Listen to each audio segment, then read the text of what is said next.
안녕하세요. 저는 지금부터 늘 간섭과 잔소리를 하는 시누이와 돈 쓰는 것에 벌벌 떠는 시아버지, 그런데 이런 데에는 엄청난 비밀이 있었는데요. 지금부터 저희 사는 얘기를 해볼게요. 그리고 결론부터 말하자면 끝내는 남편이 자기 아버지를 버리더군요. 남편이 이렇게까지 선택을 하게 된 것에는 저만 모르는 비밀이 숨겨져 있었습니다. 저라도 남편 입장이었으면 정말 그런 선택을 하지 않았을까 싶습니다. 그동안 잘 버텨온 것이 유하더군요. 남편은 이제 또 다른 인생을 살기 위해 많은 변화의 시기를 겪고 있습니다. 지금은 남편과 다시 연애 때로 돌아간 것 같습니다. 아픔을 겪고 나서 그런지 다시 설렘도 있고 앞으로의 삶도 기대가 됩니다. 저희는 만남도 남들과 다르게 예사롭지 않게 만났는데 결혼해서 사는 것도 순탄치가 않았네요. 저희는 사내 커플이었습니다. 남편의 첫인상은 참 강했어요. 누가 보면 이제 막 출소한 사람처럼 보였으니까요. 외모를 비하하는 스타일은 아니지만 살짝 남편의 첫인상은 짧은 스포츠 머리에 피부는 검은색에다 몸은 운동을 했는지 울그락불그락 하더군요. 여기에 말투가 영화에서나 나올 법한 조폭들의 말투였는데 살짝 무섭다는 생각까지 드는 사람이었지요. 남편은 저보다 3살 어리고 지방에서 일을 하다 도시로 이사를 하면서 일자리를 알아보았는데 일자리 구하기가 어려워 잠깐 배달 알바를 했었는데 이러다 계속 배달 알바만 하겠다 싶어서 일단 하던 알바 그만두고 여기저기 구직 신청해 놓고 기다리고 있다가 운 좋게도 저희 회사에 어렵게 취직을 했다고 하더군요. 남편은 영업 쪽의 일을 맡게 되었는데 자신을 소개할 때 그러더군요. 자신의 외모 때문에 사람들이 처음부터 반감을 가지는데 어렵게 구한 직장인 만큼 최선을 다하겠다고 회식 때 자기소개를 그렇게 하더라고요. 그런데 생긴 외모와 다르게 쑥스러워하면서 얼굴이 홍덕무가 되었는데 나름 그 모습이 저에게는 좋은 느낌이었어요.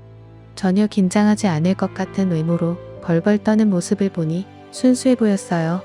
도시 남자들에게 보기 드문 모습이었어요. 어찌 보면 콩깍지가 그때부터 씌어지게 되었나 보네요. 저희는 회식을 잘 마치고 다들 파하는 분위기여서 저도 주섬주섬 옷을 입고 있는데 사장님이 잠깐만 얘기를 하자고 자기 옆으로 오라고 하더군요.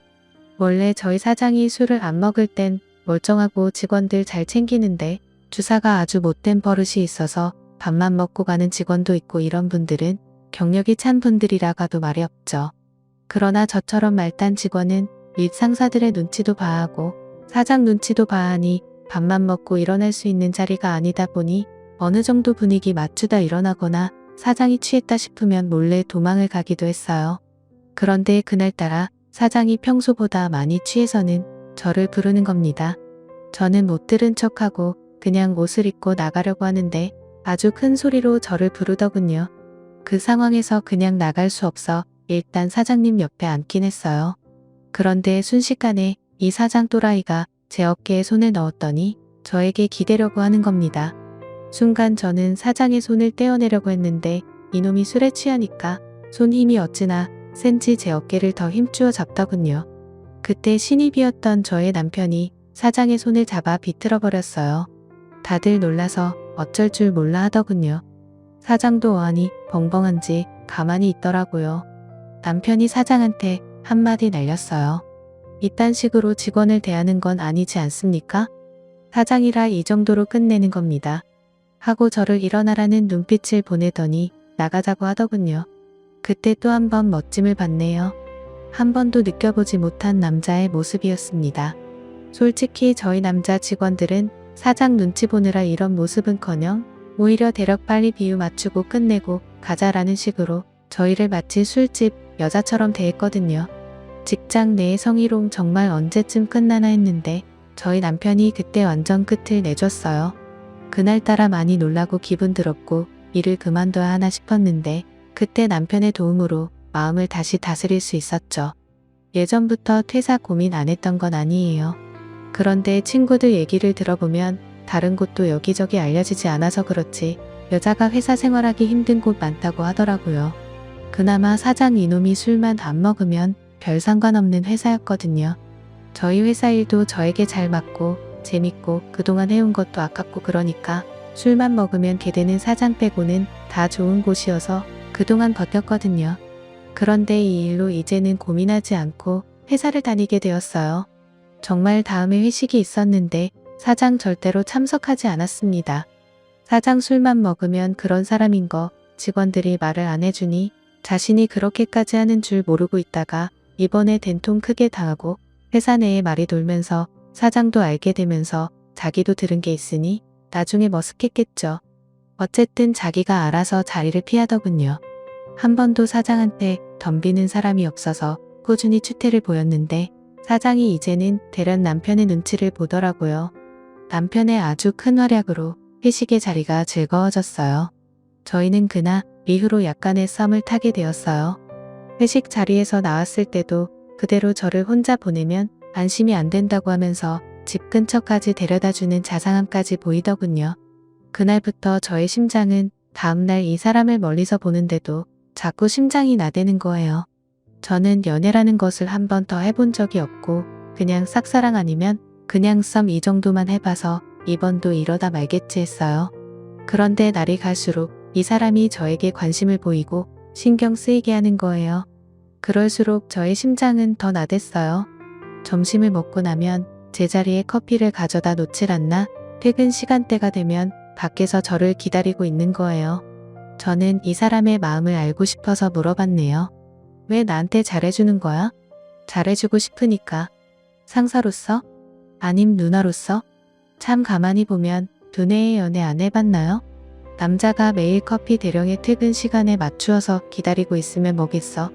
퇴근 시간에 기다리는 건 그냥 집이 같은 방향이니까 그러는 거 아니야? 바보 멍충이 이러더군요.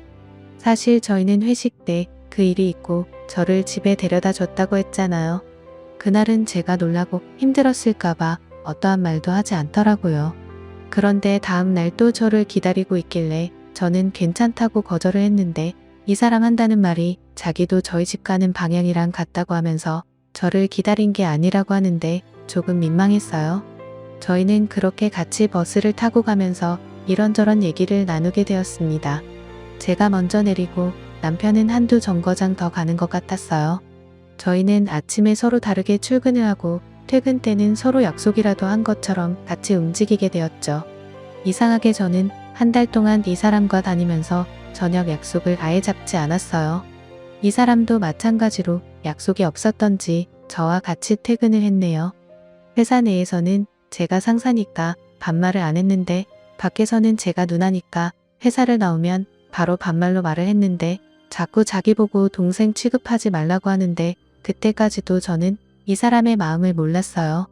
그냥 저 혼자만의 썸이겠니 했거든요. 눈치 없는 저를 위해 남편이 용기 내서 저에게 버스 안에서 프로포즈를 했네요. 그것도 2달밖에 안 봤는데 저에게 결혼하자고 하는 거예요. 놀라기도 했지만 얘가 아직 어려서 감정에 즉흥적이구나 싶었어요. 그런데 즉흥적이 아니구나 했던 게 반지도 준비하고 가방에서 꽃까지 꺼내면서 저에게 무릎을 꿇었어요. 버스 안에는 퇴근 시간대라 사람이 꽤 있었는데 그런 용기를 내서 처문을 하니까 거절을 할 수가 없었어요. 저희는 집에 가는 도중에 버스에서 내려 서로의 마음을 확인했네요. 정확히 그날을 첫날로 하고 회사엔 비밀로 하고 사귀게 되었어요.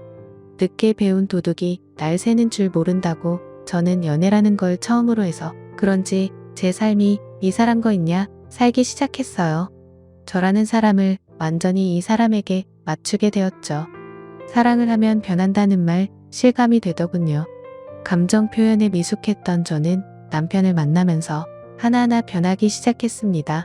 좋으면 좋다고도 말하고 잘못했으면 미안하다고 사과도 하게 되고 완전 자존심도 내려놓게 되더군요. 이런 게 사랑의 힘인가 싶었습니다. 저는 이 생에 이 사람이 마지막 제 남자가 될 것처럼 열렬히 사랑했네요. 이 사람 또한 제가 그렇게 해주는 것에 고마워하고 많이 아껴주고 사랑해줬어요. 저희는 그렇게 비밀산에 연애를 6개월 하다가 결혼을 하기로 했어요. 만난 지 1년도 되지 않아 결혼을 결심했네요. 친구들은 무모한 결정 아니냐고 했지만 저는 솔직히 결혼이라는 거나 사람을 만나는 것에 대해 많은 시간이 필요하다고는 생각하지 않는 사람 중에 하나예요. 남이 저를 속이려고 하고 만남을 한다면 얼마든지 속일 수 있는 것처럼 짧은 만남에서 진심을 보았다면 괜찮다고 생각했어요. 그런데 결혼은 둘만 하는 게 아니라는 걸 결혼 준비하면서 알게 되었습니다. 결혼은 집안과 집안이 하는 거구나라는 걸 상견례 때부터 알게 되었네요. 그렇다고 결혼을 깰 정도는 아니었지만 결혼 생활이 순탄하진 않겠구나라는 생각은 들었어요. 그래도 이 사람 무조건 제 편이라 그냥 남편 믿고 결혼을 결심했던 것 같네요. 저는 지금까지 너무나 편하게 살아왔구나라는 생각을 자꾸 하게 만드는 것은 저희 시부모님 때문입니다. 결혼해서 살면서 제 인생에서 이렇게 힘들어 본 적은 없었던 것 같네요. 이제부터는 저희 시부모님과 신의 얘기를 해볼까 합니다. 사람이 자라온 환경이 다르면 다를수록 둘만의 문제가 아니구나 싶다는 걸 연인 때는 몰랐는데 결혼하고 나서 더 절실히 느꼈습니다. 특히 서로 부딪히는 일이 많은 것 같습니다. 양가 부모 쪽에 선물을 하나 하더라도 사소한 일로 싸우게 되더군요. 시부모님이 선물을 받고 트집을 잡으니까 그냥 넘어가는 게 없었어요. 특히 생일 선물은 서로의 감정을 더 자극하게 만들더라고요. 참고로 저희 친정은 잘 사는 편입니다. 그렇다고 시댁이 못 살진 않습니다. 시댁도 저희 집 못지않게 잘 삽니다. 그런데 너무 답답한 게 돈이 있어도 쓰지를 않으려고 해요. 그런데 아꼈다 어이없게도 가족한테 당하는 일이 생기긴 하더군요. 결혼하고 처음 시어머니 생신이 있었어요. 저는 나름 생각하고 고민 끝에 값이 좀 많이 나가는 가방을 선물해 드렸어요. 소위 말하는 명품이랄까요? 그런데 시아버지 질투를 하셨는지 어머님의 가방을 보더니 돈 자랑했다고 저를 앞에 두고 말을 하는 겁니다. 정말 민망했어요. 왜 저렇게까지 저러시나 했어요. 그런데 그러고 보니 제가 눈치가 없긴 없었네요. 한동안 잊고 있었는데 그러고 보니 생일날 난리가 나고 나서 예전 일이 생각이 났어요. 10,000원 쓸 때도 벌벌 떠신다고 해야 하나. 한 번은 결혼 전에 저하고 신랑 그리고 예비 시어머니 이렇게 다 같이 바람을 쐬러 갔다가 저희가 통 크게 식사 대접하고 가다가 마침 재래시장이 있어서 거기 둘러서 물건을 사기로 하면서 일어난 일이 있었는데 그때 일이 생각났어요. 그런데 어머님과 아버님이 거기서 대판 싸우게 되었네요. 어머님이 필요한 게 있다고 물건을 집어들었는데 아버님은 쓸데없이 자꾸 산다고 어머님이 사려고 한 것을 자꾸 내려놓는 거예요. 저는 아버님이 왜 저러나 싶었습니다. 어머님이 본인 거 사는 것도 아니고 가족들 먹일 재료들 사는데 왜 저렇게까지 할까 싶었죠. 어머님도 참다 터지고 말았어요. 저 보기 민망했던지 사시려고 했던 고사리를 푸대 채 시아버지를 향해 던져버렸어요. 푸대가 터지면서 고사리 몽탱이가 여기저기 떨어지고 그때 일을 생각하면 참 기가 막히네요. 결국 그 고사리 제가 계산하니까 시아버지 아무 말 안 하더군요. 제가 그날 시어머니 필요한 거 이것저것 다 사드렸어요. 시아버지 입에 귀에 걸리더군요. 아니 시아버지 돈이 없는 것도 아닌데 왜 쓰질 못하는지 답답하셨어요. 그리고 더 기가 막힌 것은 간 김에 회도 먹고 가자고 해서 회를 먹기 위해 생선을 고르고 있는데 이건 얼마냐 저건 얼마냐 결국 비싸다고 한정만 30분 넘게 하시더니 어이없게도 그냥 가자고 해서 그냥 왔습니다. 정말 입이 다물어지지가 않았어요. 너무 창피하고 사장님께 죄송하더라고요. 그 이후로는 절대로 결혼 전에 어디 모셔가지 않았습니다. 그때 제대로 된 거죠. 그리고 상견례 때도 생각이 나서 이것도 말해야겠네요. 저희 아버지는 예전에 땅으로 돈 좀 버셨어요. 여기저기 투자한 것이 대박이 나시면서 건물도 몇 개 가지고 있습니다. 그런데 이런 것까지는 남편한테 말하지 않았어요. 괜히 자랑 같기도 하고 남편 기 죽이기 싫어서 말하지 않았습니다. 저희 친정과 시댁 비교하자면 시댁이 훨씬 저희 집보다 기울거든요. 상견례 자리에서 저희 아버지는 신이 나셔서 제가 결혼할 때 차도 사주시고 집도 해주신다고 하는 거예요. 시아버지 그 말 듣고 완전 기둥뿌리 뽑아서 시집 보낼 생각이냐고 하더군요. 그러자 저희 아버지 그냥 제가 좋아서 그런 겁니다 하더군요. 원래 딸들이 시집 갈 때 친정 기둥뿌리 흔들리게 하고 시집 간다고 들었는데 저희 집은 반대셨어요. 그런데 저한테 그 정도 해준다고 친정이 크게 어려워지는 정도는 아닌데 시아버지 저희 친정의 재산의 정도를 모르시니까 그런 말을 하더군요. 그리고 저희 친정 아버지가 집까지 해준다고 하니까 자존심이 상하셨나 봐요. 시아버지가 고지식하셔서 결혼할 때 집은 남자가 해야 한다는 식이더군요. 그러면서 웃긴 것은 해주시는 게 아니고 대출을 끼고 하라는 겁니다. 그럼 그게 남편이 해오는 것이 아니고 그냥 같이 장만하는 거잖아요. 그래도 시아버지는 이런 것도 아들이 벌어서 갚는 거니까 해가는 거라는 식의 말이었어요. 솔직히 결혼해서 대출이 있는데 부부가 내 집 하면서 누가 따로 계산하면서 살겠어요. 빨리 갚고 편하게 살려고 같이 벌어서 갚게 되지. 저는 집이라도 해주시면서 그런 말 하는 줄 알고 아빠가 집은 안 해줘도 되겠다 싶었는데 시아버지 말도 안 되는 소리를 하더라고요. 저도 사실 저희 친정 아버지한테 집, 차 이런 거 바라지 않는데 아버지가 좋아서 하신다고 하니까 말리진 않았는데 시아버지 말 들으니까 어이가 없었어요. 그런데 저희 아버지는 워낙 손도 크고 시원시원하신 분이라 예비 시아버지의 그딴 말 같은 거 신경 쓰지 않고 아버지는 집을 꼭 남자가 하라는 법 있냐 하시면서 화끈하게 사주시겠다고 했습니다.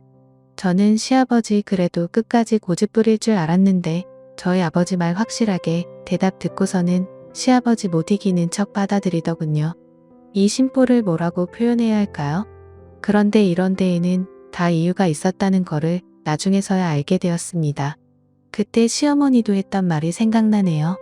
자기 아들 그런 것 때문에 기죽는 거 아니냐고 하시는데 시아버지 시어머니 귀에다 대고 소곤대는데 예의가 아닌 것 같았어요. 괜히 저희 부모님께 죄송하더라고요. 시어머니, 시아버지 귀속말이 끝나자 그냥 입으로 저희 아버지한테 사돈 이제 그만하세요. 애들 살면서 집도 장만하고 어려움도 알아야 돈 귀한 줄도 압니다.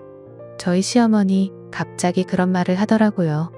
아무래도 시아버지한테 코치를 받고 말씀하시는 것 같았어요. 그런데 아버지의 한마디에 시어머니 말문을 닫더군요. 시어머니야. 안 사둔 저는 애들한테 돈 쓰려고 이렇게 열심히 살고 돈 모았습니다. 저는 제가 애들한테 돈 쓰는 거 하나도 안 아깝습니다. 내가 돈이 쓰고 넘치도록 있는데 왜 고생을 시킵니까? 꼭 그렇게 자린고비식으로 교육 안 해도 부모하는 거 보고 자란 자식들은 그렇게 안 해도 돈 허투루 안 씁니다. 돈 귀한 줄 안다고요. 저는 내 자식들 행복해하는 거 보는 게 낙입니다. 사돈도 아들 사랑한 만큼 주세요. 아꼈다 다 똥됩니다. 애들이 필요할 때 주는 게 돈을 제대로 쓰는 겁니다. 그리고 이런 건 다 내리 사랑이라는 생각이 듭니다. 내가 내 딸한테 주고 훗날 내 딸이 또 자기 애한테 주고 주는 것이 얼마나 행복한지를 배우면 인간 말종 안 돼요. 아버지가 돈 있으면 주라는 말보다 돈이 쓰고 넘친다는 말에 꽂혀서는 시어머니. 아이고 사두는 어떻게 돈을 그렇게 벌었답니까?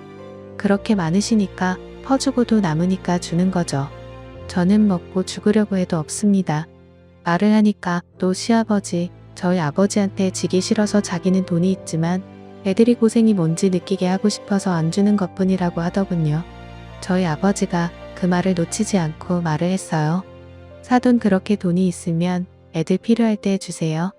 했더니 시어머니는 갑자기 화장실을 가고 싶다고 하면서 주섬주섬 옷을 챙겨 입으시더니 나가버리셨어요. 시아버지는 돈 얘기만 나오면 입에 본드를 붙여 놓으셨는지 아예 말을 하지 않으셨어요. 그때 저희 아버지는 상견례 자리에서 몇 마디 나눠보고 저희 시댁분들을 파악하고 돈에 관해서는 그 이후로 말을 섞지 않으셨어요. 저희 시아버지가 그러셨거든요. 부모를 잘 만나요? 그것도 베풀면서 하는 거지. 했어요. 자라온 환경이 달랐다는 거죠. 저희 시아버지는 어릴 적 너무 없이 자라서 굶는 날이 엄청 많았다고 하더라고요. 그래서인지 키가 너무 작으세요. 160도 안 됩니다. 자라온 환경을 듣고 나니 이해는 되지만 안 써도 너무 안 쓰니까 이제는 이해보단 답답했어요. 그날 상견례 자리에 나오신 부모님들 의상만 봐도 알 수 있었어요. 신우 한 명 있는데 딸이라는 게 자기 엄마 옷 좀 사드리고 아버지 신발도 좀 사드리지 자기만 삐까뻔쩍하게 하고 나왔더라고요. 옷을 잘 안 사입는 사람은 뭐가 좋은지도 모르겠거니와 비싸면 손이 안 가잖아요. 분명 예비 남편이 일주일 전에 옷 사입고 나오시라고 돈을 드렸다고 했어요. 그런데 제가 봤을 때는 아무래도 그 돈을 시누이한테 드린 것 같았어요.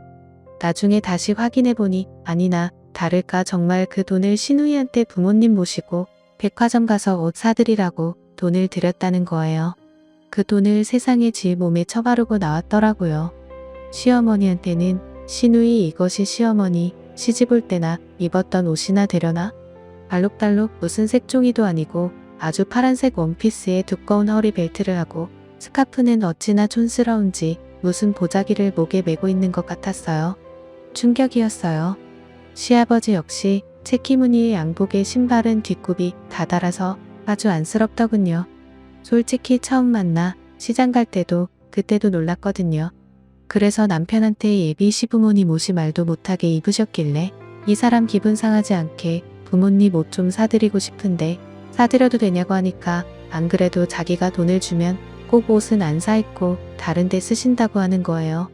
그래서 이번에 상견례 때는 입고 나올 옷은 그냥 직접 사드리라고 어른들은 자기한테 쓰는 건 잘 못 사니까 직접 사드리라고 했더니 그래야겠다고 했거든요.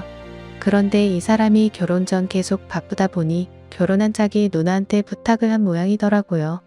진짜 화가 나는 게 신우의 자기 식구들은 깔끔하게 심일부는 어디 선보러 나가는 것처럼 하고 나오고 신우이 역시 자기가 상견례 하는 줄 아나 봐요. 하얀 드레스 같은 옷을 입고 나왔더라고요. 아직 식도 못 올리고 결혼해서 산다고 들었는데 이런 자리가 새로웠던지 둘 다 기분 내고 왔더라고요. 5살 아이 하나 있는데 그 애도 머리에서 발끝까지 다 값비싼 브랜드로 입혔더군요. 저는 아직 애는 낳지 않았지만 어떻게 지 식구 챙기면서 부모님 생각 들지 않았을까요? 시누이 하는 거 보니까 만만치 않겠다 싶었어요. 저는 시누이 하는 꼬락서니 보고 생각에 잠겨있는 동안 시아버지랑 저희 아버지랑 얘기가 길어지는 거예요. 얘기 즉슨 저희 시아버지 저희 아버지보다 5살 많으신데 엄청 고지식하고 꽉 막힌 분인데 거기에다 자기 자식들한테 바라기는 엄청 바라시는 분이세요. 그날 아버지는 시아버지를 파악하고 이상한 노인네 바라보듯이 하면서 한 소리 했어요. 돈도 머리를 쓰고 몸을 써야 재산이 늘어나는 겁니다. 집안에 금은 뭐하고 있으면 뭐합니까? 가져다 팔아서 이익을 남기고 또 다른 걸 사서 또 팔아서 이익을 남기고 해야 하는 거지. 내 거다 하고 내 주머니에 두고 만지작 거린다고 그게 불안하나요? 사돈, 자식들도 다 합니다. 저는 저희 아버지가 현명하셔서 저에게 아주 큰 돈은 아니었지만 제가 비비고 올라설 수 있는 작은 마흔 언덕을 만들어 주셨습니다. 저도 처음부터 부자도 아니었고 그렇다고 많은 재산을 상속받은 것도 아니었어요. 아버지가 나중에 저에게 물려주신 것은 제가 벌어서 저희 부모님이 하시고 계신 거에 투자를 해서 이득을 본 겁니다. 그리고 저희 아버지부터 부모의 사랑이 뭔지를 제대로 아신 거죠. 이렇게 말하니까 사랑은 돈이라고 생각하실 수도 있지만 제 말은 그 사랑 돈이든 뭐든 줄 수 있을 때 주시라는 겁니다. 주는 것이 얼마나 기쁘고 행복한지 사돈도 한번 이번에 느껴보세요. 애들 결혼할 때 큰 거 하나 주세요. 지고만 있으면 뭐합니까? 하니까 시아버지 얼굴 벌겋게 달아올라서는 입을 꾹 닫고 계시면서 술만 연속 들이키고 계시더군요. 아버지도 이렇게까지 저희 시아버지한테 강요하지 않으려고 했는데 시아버지께서 계속 먼저 자기는 가지고 있는 게 엄청 많다.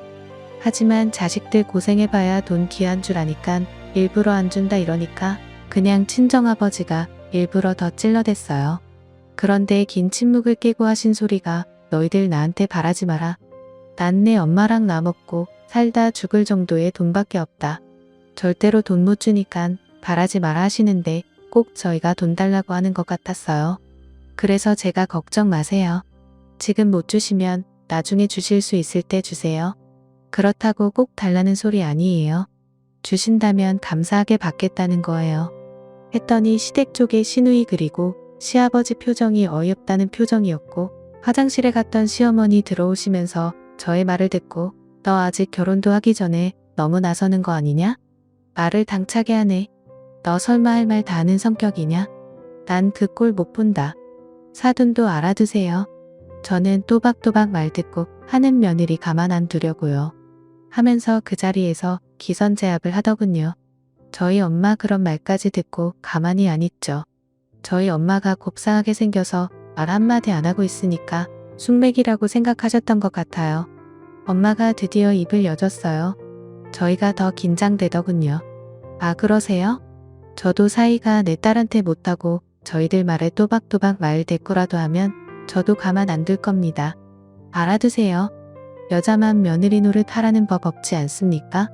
그리고 시대가 변했는데 여자가 결혼하면 시댁 집안에 맞춰야 한다. 이런 고리타분한 말 하지 마세요. 사돈이 며느리였듯이 저도 사이였습니다. 우린 애들이 서로 좋다고 해서 결혼한다고 해서 한 가정을 새롭게 이쁘게 지혜롭게 꾸며나갈 수 있도록 지지해주는 것이지 배나라 간나라 하면서 참견하고 심판하고 결정해주는 사람들이 아니라는 걸 꼭 알고 계셨으면 합니다. 사돈이 내 딸을 가족들의 밥이나 하고 집안에 청소나 하는 그런 취급하시면 저도 매주 사이 불러서 저희 집 밥하고 청소시키랍니다. 서로 지킬 것은 지켜가며 가족이 서로 도와가며 살아야지 한 사람만 희생자가 되지 않는 그런 가정을 만들어 주셨으면 합니다. 이것 또한 부모가 하기 나름이기 때문에 말하는 거예요. 말하자 시어머니 저희 엄마의 말에 말문이 막혔는지 어떠한 말도 못하고 참나 한 소리하고 시아버지만 하셨어요. 시부모님들이 아무 말 못하고 있으니까 갑자기 시누이 이것이 어른들 얘기에 끼어들어 그럼 그렇게 귀한 공주 같은 딸을 모시고 살지 왜 시집을 보냅니까 하더군요. 이럴 줄 알고 준비했는지 저희 엄마 시누이를 향해 바로 치고 들어가더군요. 여자가 꼭 가정일을 다 도맡아서 하라는 법이 있나요? 사돈도 결혼해서 애까지 키우고 있으니까 더 잘 알겠네. 요즘은 맞벌이도 많고 하는데 왜 이렇게 여자는 밥하고 빨래하고 집안일하고 밖에 나가 일도 하고 남자는 일만 하고 들어와 차려진 밥 먹고 TV 보면서 쉬고 있어야죠. 했어요. 그러자 시누이 말 못하고 있는데 시어머니 이 말에 자신이 그러고 있는 거 알아준 것 같다 속이 시원했는지 갑자기 돌변해서는 엄마 말에 맞장구를 쳤어요. 맞아요. 왜 여자만 같이 일하고도 밥하고 살림하고 애보고 하이고 사두니 내 속을 알아주네. 당신 잘 들었지? 우리 집 얘기를 하고 있잖아. 시어머니 너무 웃겼어요. 시어머니 아까 당신이 했던 말 다 잊어버리고 갑자기 저희 엄마랑 하나가 되어 신이 나서 좋아라 하셨어요. 그런 모습에 시아버지 줏대를 바로잡아 뭐야 당신 어느 편이야? 하셨어요. 시어머니 어이없는지. 뭐 편이 어딨어. 나도 이제 혼자 다 안 할 거요. 내가 바보 멍충이처럼 헛살았어. 내가 당신보다 어리고 며느리 엄마하고 동갑인디. 지금 눈이 있으면 보라고. 내가 훨씬 언니 같잖아. 여자는 남편에 따라 다르다더니 사돈 보니까 알겠네. 우리도 돈이라면 없는 집도 아닌데 돈 있으면 뭐래 쓰지를 못하게 하는데 내가 헛살았어. 내가 한순간에 잘못된 선택을 했어. 그게 뭐가 죄라고. 머리 썩었어. 이제 나도 아무것도 안 할 거니까 밥도 당신이 차려 먹고 청소도 당신이 하셔. 하자 시아버지. 이놈의 옆엔 내가 지금 여기가 어디라고. 미쳤어? 이제 늙으니까 배는 게 없냐? 그래 없다. 너 같은 인간 만나서 내가 지금 이 모습이며 이모비우 이게 뭐야. 사돈 양반하는 거 발가락 때만큼이라도 따라가 봐. 행여나 바느라 어떻게 될까봐 아끼는 거 너는 나 밥 먹는데 반찬 하나라도 얹어줘 봤냐? 해준 밥도 트집 잡기 바쁘지. 라고 하자 갑자기 시아버지 식탁을 탁 하고 내리쳤어요. 저희는 두 분이 싸우시고 있어서 그냥 다들 아무 말 안 하고 지켜보고 있었는데 시아버지 민망했던 모양이에요. 저희 친정아버지와 비교질을 당하니까 화가 엄청 나셨어요. 그래서 그때 상견례 자리가 싸움하는 자리가 되는 바람에 혼수 이런 거 말도 꺼내지 못하고 그냥 돌아왔네요. 신우 이것도 돈 얘기 나올 때 시아버지 저희 남편한테 한 푼도 못 준다고 할 땐 아무 소리 안 하고 미소만 짓고 있더니 집안일 다 같이 하라는 저희 친정엄마 말에 발끈했던 그 모습이 아직도 선하네요. 어쨌든 상견례 자리에서 그 난리가 나고 나선 그 이후에 서로 만나는 일을 최대한 피했습니다. 만나기만 하면 저희 시부모님들께서 싸우셨어요. 그렇게 저희는 어렵게 우여곡절 끝에 결혼을 했습니다. 다행히 엄마나 아버지가 결혼해서 어떻게 살아야 한다는 말을 언급해서 그런지 시어머니 저를 일방적으로 시키지 않고 아들을 더 시키고 시간이 가면서 아버님도 자연스럽게 한 가지씩 생활 습관이 바뀌기 시작했어요.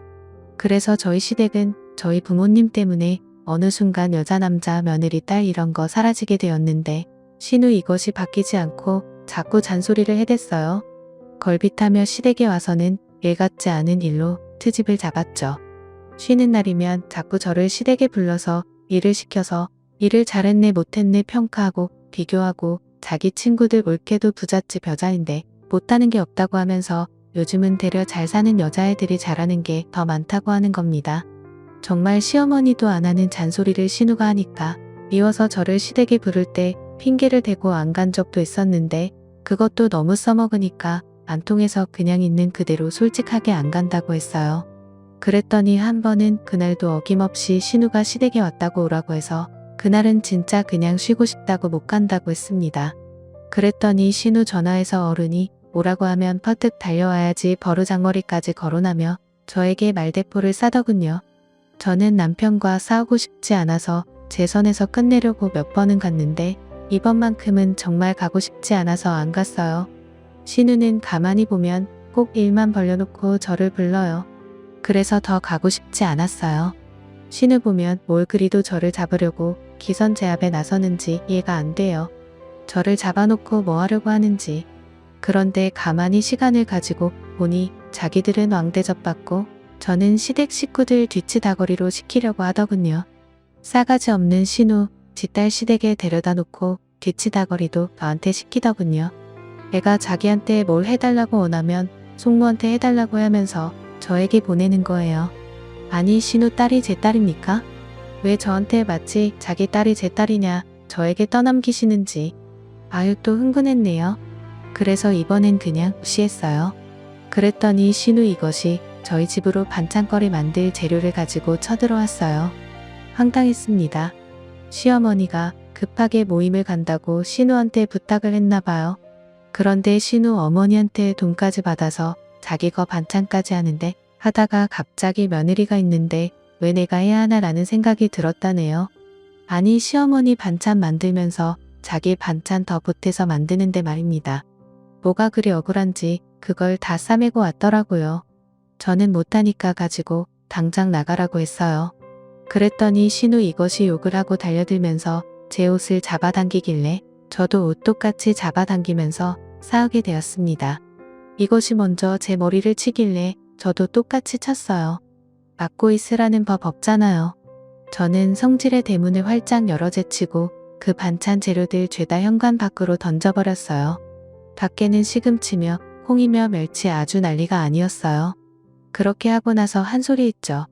나한테 한 번만 더 이딴 식으로 걸고 넘어지면 가만히 두지 않겠다고 하니까 주선주선 지 가방 챙겨 들고 나가더군요. 저는 신우 2년 나가자마자 문 걸어 잠갔어요. 화가 삭혀지지가 않아 냉장고에 있는 맥주 한 잔 했더니 그제서야 진정이 되더군요. 이제는 가만히 있지 않으려고 했습니다. 그날이 신우와 싸움이 처음이자 마지막 싸움이고 그날이 마지막으로 본 날이기도 했네요. 그리고 시댁에선 저희 둘이 싸운 걸 말하지 않았는지 아무 말 없더군요. 아무래도 신우 저한테 맞은 거 말하기 쪽팔렸는지 말 안 했던가 보더군요. 그런데 신우와 그런 일이 있고 나서 2달 동안 얼굴을 못 봤는데 그 이유가 저는 신우가 저를 피해 시댁에 오지 않은 줄만 알았는데 알고 보니 제가 결혼하기 전부터 자기 부모님 재산 늘려준다고 시어머니 모르게 시아버지만 꼬셔서 투자했다가 완전 쫄딱 망해버렸어요. 한 푼도 못 건지고 휴지 조각 되고 말았죠. 시어머니 하루는 전화해서 집에 빨간 딱지 붙이로 여러 사람이 왔다고 해서 서둘러 시댁에 가보니 정말 물건에 딱지가 붙어 있더군요. 그런데 시댁에 값 나가는 물건도 없지만 물건이 없어서 많이 붙어 있진 않더군요. 그런데 문제는 집이 넘어가게 되었더라고요. 평생 돈 벌어 집 장만하고 재산 늘리는 재미로 사신 시아버지. 자린고비에서 지독하게 돈 모은 거 다 날렸어요. 저는 사정이 어떻게 된 것인지 신우 전화해봤더니 전화는 없는 전화로 나오더라고요. 저는 서둘러 신우 집을 가봤는데 세상에 다른 사람이 살고 있었어요. 벌써 이사가고 튀었더라고요. 그런데 아버님 그 난리가 났을 땐 가만히 계시더니 신우가 사라졌다는 말에 아버님 죽는다고 농협까지 먹으려고 한 거 다행히 어머님이 보셔서 천만다행 별일 없었습니다. 그 돈을 다 날려버렸으니 죽고 싶었겠죠. 저희는 그렇게만 생각했어요. 그래서 시어머니는 저희 아버지가 사정을 들으시고 도움을 드려 자그마한 집을 구해드렸어요. 그런데 시아버지는 얄미운 신우애를 찾겠다고 집을 나가셨어요. 시어머니는 시아버지의 성격을 알기 때문에 내버려 두시더군요. 오히려 집에 가만히 있으면 폐인된다고 나가시게 두라고 해서 저희도 신경 쓰지 않고 살았는데 더 나중에 어머님한테서 더 기가 막힌 얘기를 들었어요. 시어머니 상견례 자리에서 말하려다 많은 말이 뭔지 내내 궁금했는데 나중에 알고 너무 마음이 아팠어요. 사실 남편과 신우는 남남이라는 거예요. 아버님은 신우를 데리고 그리고 어머님은 제 남편을 데리고 재혼을 하신 거래요.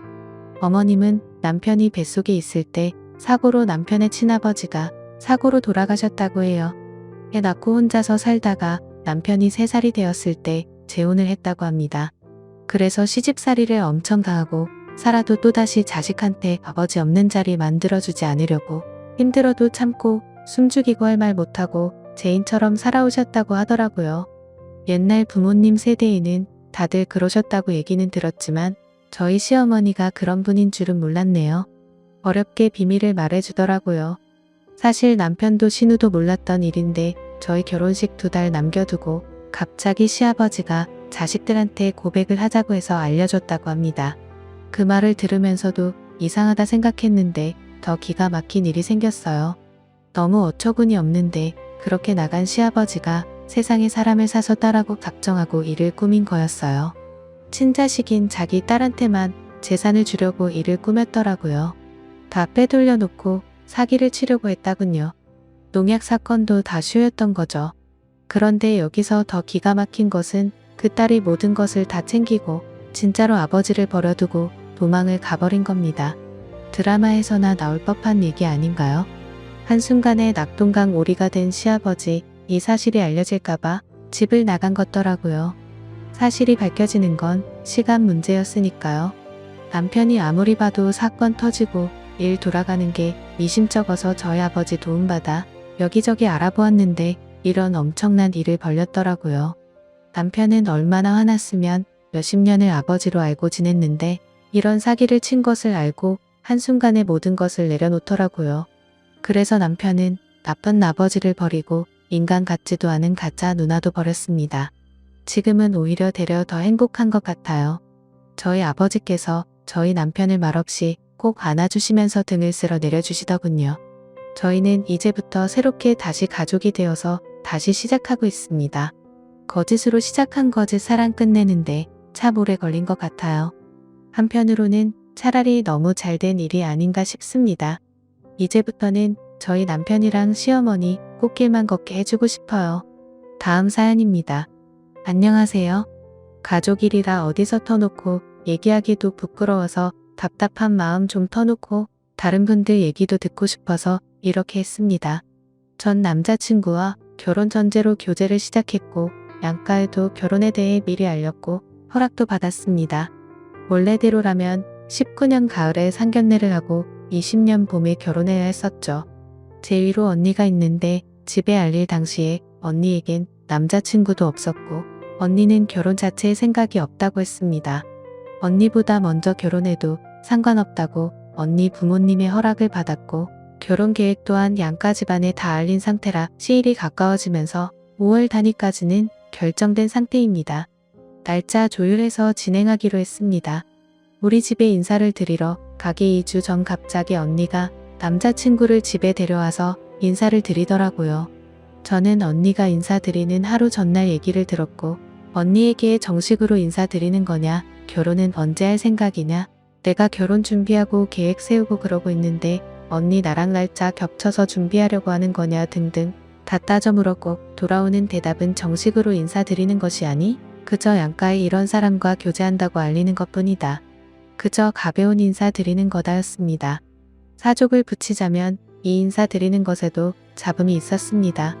남자 데려와서는 약속 시간보다 2시간 늦게 도착해 부모님께서 그 시간 내내 기다리셨고 와서 1시간 있다가 갔으면서 남자 집은 전날 그 지역으로 미리 출발하고 식사 준비도 돕고 가서 4시간에서 5시간 이상 있다 왔습니다.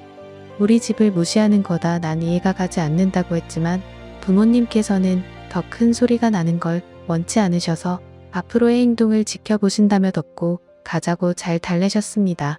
본론으로 돌아와서 그렇게 인사드리더니 갑자기 결혼하겠답니다. 그것도 제가 점 찍어 놓은 날에 말이죠. 언니의 말에 부모님도 당황하셨고 왜 그리 급하게 가냐 하시면서 한 해 더 늦게 하자 아니면 가을에 하자 하고 중재안을 내놓으셨지만 언니는 다 거절했고 꼭 봄에 해야겠답니다. 타협점이 보이지 않자 남자친구와 상논 끝에 우리가 가을에 하는 거로 양보했습니다. 언니는 봄에 하고요.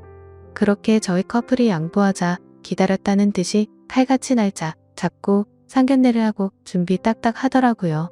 그 기간 고맙다 미안하다는 그 어떤 말 한마디도 듣지 못했습니다. 저보고 드레스같이 봐달라고 날짜까지 알려줘 놓고 연락이 없어 다시 연락해 알고 보니 이미 다녀온 상태더라고요. 청첩장까지 다 돌렸지만 감기 사태 때문에 결국 언니 결혼식은 늦봄으로 늦추었습니다. 이것도 가을에 제가 받아놓은 그 달로 또 옮긴다고 해서 집안이 한 번 더 뒤집혔는데 부모님께서 그만 좀 빼시라고 그날 안 된다고 여름 오기 전으로 날 잡고 감기가 끝나지 않는다며 가족들만 모여서 그렇게 하자고 주장하셔서 그리 결정되었습니다. 현재는 신혼집에 둘이 같이 사는 상태입니다. 혼인신고 여부는 모릅니다. 후에 생각해보니 아마 결혼준비 자금 때문에 그리 서둘렀던 게 아닐까 하는 의심이 들긴 하더라고요. 저희는 양가 도움 없이 저희 힘으로 다 하기로 했지만 언니네는 상대적으로 금전적인 부분에서 부족해 양가의 도움이 필요한 상황이니 아마 저희가 먼저 하면 그런 면으로 비교가 돼 지원을 덜 받던지 눈치 보이게 되는 상황이 되니 그리 기를 쓰고 먼저 하려던 게 아닐까 싶긴 하더라고요. 사실 저랑 제 남자친구가 결혼을 미리 준비하고 계획했던 큰 이유가 하나 있는데 남자친구가 외동아들인데 부모님께서 건강이 좋지 못하십니다. 일상생활 하는 데는 큰 무리는 없으셨지만요. 그러다가 감기 터질 때쯤 어머님께서 쓰러지셨고 현재 병원에 입원 중이시나 담당 의사가 앞으로 길어야 3개월에서 4개월이라고 진단 내린 상태입니다. 당장 내일 더 악화하셔도 이상하지 않은 상태라고 합니다. 감기와 어머님 건강 때문에 가을에 하려고 했던 결혼 준비 자체도 아예 중단되었고 언제 하게 될지 가늠조차 되지 않습니다. 함께 나눌 형제도 없어 혼자 그 모든 짐을 떠안고 힘들어하는 남자친구는 지금 현실 자체를 버티는 것도 힘겨워하고 있고 결혼식도 보여드리지 못하고 그리 손주 보고 싶어 하셨는데 손주도 못 보여드리는 그런 상황에 너무 죄송스러워합니다. 물론 저도 마찬가지고요.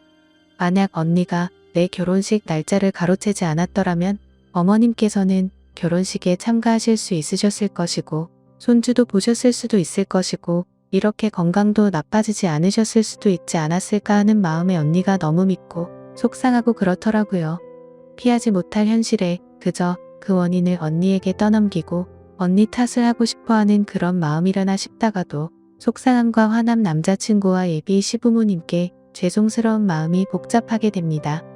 남자친구는 이미 지나간 일이고 우리가 결정한 거니 더 생각하고 되새기게 되면 우리만 속 끓이고 속상하게 되니 생각하지 말자고 더 얘기하지 말자고 했습니다. 언니는 결혼 준비하면서 미안하다 고맙다 어찌한다고 하는 말은 하지도 않고 오히려 결혼 후에 남자 지역으로 가게 되니 새로 직장을 알아봐야 하는데 저희에게 취업 알선을 부탁하더라고요. 나참 물론 거절했습니다. 그 지역이 제가 사는 지역과 가깝습니다. 앞으로 결혼한 이후에 언니네에 대한 도움은 전혀 없을 것이고 원래 있던 교류도 거의 다 끊은 상태입니다. 쓰다 보니 너무 길어졌네요. 생각도 정리가 되니 언니에 대해 반감이 더 커지고 남자친구에게 한없이 더 미안해지네요. 요즘 밥도 잘 못 챙겨 먹는데 이따가 오면 밥이랑 더 챙기고 그래야겠네요. 아참 빠진 내용이 있어 추가 조금만 더 하자면 매번 분란 있을 때마다 제가 언니랑 한바탕 하고도 집도 난리쳤지만 남자친구가 외동아들이라서 그런지 제 형제의 자매에 대해서 관대하게 대하더라고요. 제가 난리치면 옆에서 남자친구는 오히려 좋게 생각하자며 말리는 그런 모습이라 저보다 제 남자친구가 제 가족에 대해 더 너그럽게 생각하고 그러는 것 같더라고요. 그래도 제가 좀 더 강경하게 나갈 필요는 있을 것 같습니다. 오늘의 사연은 여기까지입니다. 구독, 좋아요 꼭 눌러주세요. 감사합니다.